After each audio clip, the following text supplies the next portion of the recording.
Now, gotta welcome everybody back to a new episode of Fresh and Flea.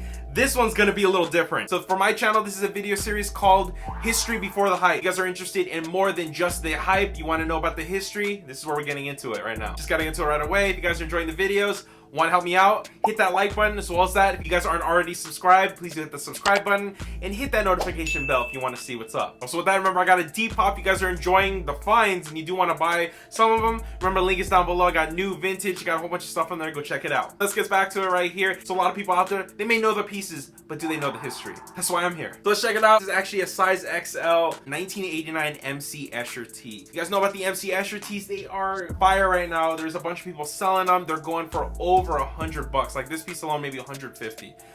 The multiple prints all over this thing just make it that way. Now let's get a little brief history of who MC Escher was. So actually his name is Maurits Cornelis Escher. Now MC Escher is actually known for being the most beloved graphic artist. He was born in 1898, Leeuwarden, Netherlands. He willed it. He is a Dutch homie right now. I got Dutch running through my veins, you know. I don't know if you guys noticed, but that's where it's at. So growing up, his father was an actual civil engineer, which, you know, something welted up inside of him, something built up, and he wanted to be an architect. Because of that, he actually enrolled himself into a design and architecture school in Haarlem from 1919 to 1922. This is the crazy part about this, because everybody knows him as the artist that he is. Now, where was he going with the architecture? You kind of see it in his art, yes? You see the mathematical precision, you know, going forth in all of his pieces. I just love it. This is where the shift of profession kind of came in. It went from architecture into drawing. Now, you guys love MC Escher and his work. Everybody out there has to thank his teacher, Samuel Mesquita. He actually pushed him into more of the drawing and printmaking that we all know and love today. And this went on, I mean, his interest went to drawing and onto that. And this is where MC Escher actually married in 1924 to Jetta Uriker, his wife. And they moved to Rome, they raised the family out there all the way until 1935 when political turmoil was kicking up. This made them move to Switzerland, then to Belgium. You think about this is 1941, this is World War II is already underway. The German occupation at the time in Brussels, they decided to move to Holland and Barn. Now, you think about that, Barn is where this shirt was actually printed in 1989. So this tells you a lot right here. This is C.O. Gordon Art Barn, Holland. I love the fact that it says that, and I love the history behind it. You go from that point right there, and he did so many works. He did a lot of his works that we know and love today until his passing in 1972. Now, let's get back into the shirt. So like I said, this is actually a size XL. These bigger pieces are going for a lot more money. But like I said, sometimes it's not all about the money. Are you a curator? Are you a seller? Are you a you know, just like collector? Are you a hoarder?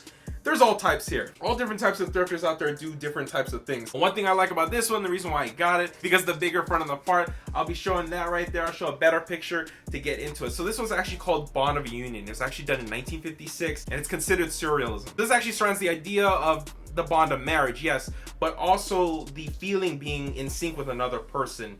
And frankly, it's the feeling of you don't consider living without them.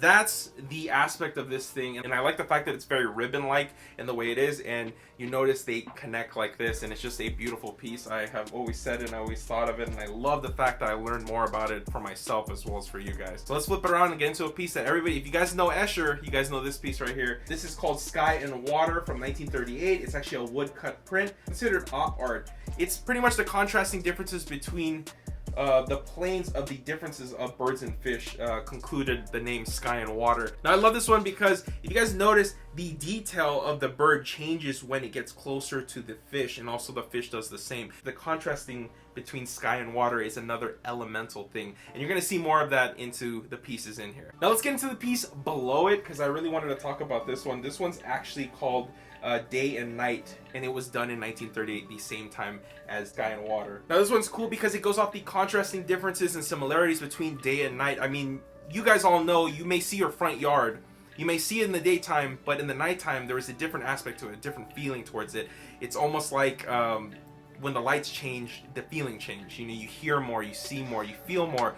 Something about it, the coldness, maybe it's not as hot. These are different things that happen when you know, day becomes night. Brings it out very beautifully in this another bird picture. We see the middle between light and dark in the middle gray. Now let's get into the piece that is actually on the front, but it's actually lower right here. I love this one. This is one I was very interested in. This was actually called Puddle. It was made in 1952. It's actually another woodcut. You think about MC Escher's work where it's very tessellacious or very abstract, or you know, paradoxes like popped open or something like that. In this case, Puddle, it was so simplistic. It's pretty much a depiction of the two perspectives of, you know, what you're looking at. It's mud and it's a puddle with water, and you can see the sky. This is where the elements come into play again, like I was talking about. You got earth, water, and sky. What I originally thought was that was done in like war-torn Europe, or it was something to do with military, because you actually see the boot that someone stepped into it. You think about that, did he see this in real life? You know, we'll never know. Down to the smaller pieces on the sides. This one's a little faded, and they're pretty much the same works, but a little bit different. And this one's actually called Another World. So I'll be showing the picture right there. I'll probably get a better picture to show you guys, but this is considered surrealism. It was done in 1947, and it's pretty much brickwork that goes all the way around it. And the weirdest part about it are the birds with humanoid faces. Now you think about Escher, you know, he's got very, you know, detailed stuff, and the creepiness but coolness factor of the birds with human faces just bring out that piece. Because like I was saying, I love the fact that these have all the artwork on it. The fact that this shirt is 30 years old, that's another thing, maybe the reason why, you know, there's so much money in it. But like I said, are you a curator? Are you a collector? Are you a buyer, seller? Are you a keeper? Are you a hoarder? There's a lot of different people doing different things with the stuff, and I love being able to learn about a piece in a way that you understand it more than, and you appreciate it more. And just awesome. Remember, if you guys enjoyed the video and you guys want me to do more of these about other pieces, please drop the like. With that, I'm just gonna say what I always say: hit that sub button because more videos are coming. This was Mick from Fresh from the Flea.